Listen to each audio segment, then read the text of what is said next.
Density of some substance is given in the table. के भन्छ केही सब्सटान्सको यहाँनिर डेन्सिटी दिएको छ।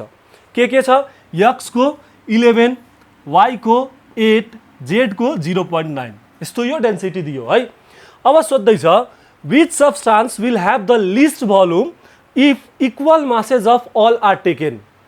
के भन्दैछ कुन सब्सटान्सको सबभन्दा कम भोल्युम हुन्छ इफ मासेज हटाइदियो भने। सो मासेज हटाउने कुरा गरिदियो भने के गर्ने त्यहाँनिर हामी डेन्सिटीको हाम्रो फर्मुला के हो डेन्सिटी भनेको मास बाई भोल्युम हो। सो यहाँनिर के गरिदिने यहाँ मासेज हटाउने कुरा गऱ्यो भने के गर्ने यहाँनिर सबलाई कन्स्टेन्ट राखिदिने तिनटैमा भन्नाले 1 राखिदिने। क्लियर छ। के भन्दैछ मास हटाउने if equal masses of all are taken out. So यसलाई कसरी सोल्भ गर्ने सबभन्दा लिस्ट कसको हुन्छ यो कसरी चेक गर्ने। सो त्यो चेक गर्नलाई म तपाईहरुलाई एकचोटी म चेक गरेर देखाइदिन्छु सोल्भ गरेर म देखाउँछु है। सो हाम्रो डेन्सिटी भनेको डेन्सिटीको फर्मुला के छ मास बाई भोल्युम हैन। अब के भन्दैछ हाम्रो मास निकाल्ने कुरा गर्दैछ भन्नाले d = 1/v गरिदिने। क्लियर छ ओके।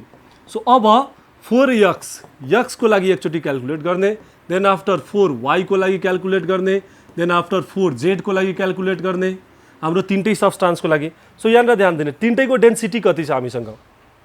सो डेन्सिटी हेर्नु हो भने 11, 8 र 0.9 कति 11, 8 र 0.9। सो x को कति छ हाम्रो डेन्सिटी 11, यसको कति छ 8 डेन्सिटी यसको 8 यसको 11 र यसको कति छ हाम्रो 0.9। अब यहाँनिर के गर्ने पुट गर्न यो भ्यालु यहाँनिर के गर्ने पुट गर्न स्टार्ट गर्ने।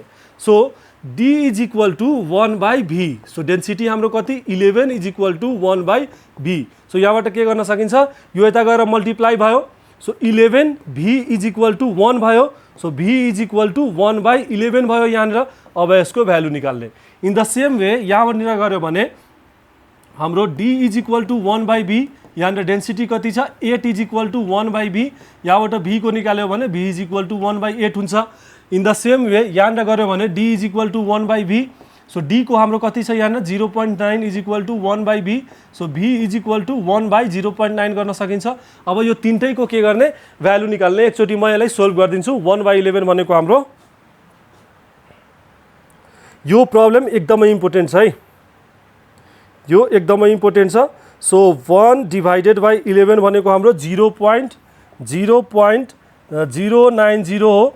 इन द सेम वे 1/8 हाम्रो भनेको 0.125 हो। इन द सेम वे 1/0.9 भनेको हाम्रो 1.111 हो है। सो ध्यान दिनु होला है यहाँनिर which one have the least volume volume सबभन्दा कसको थोरै एकदमै कसको आयो।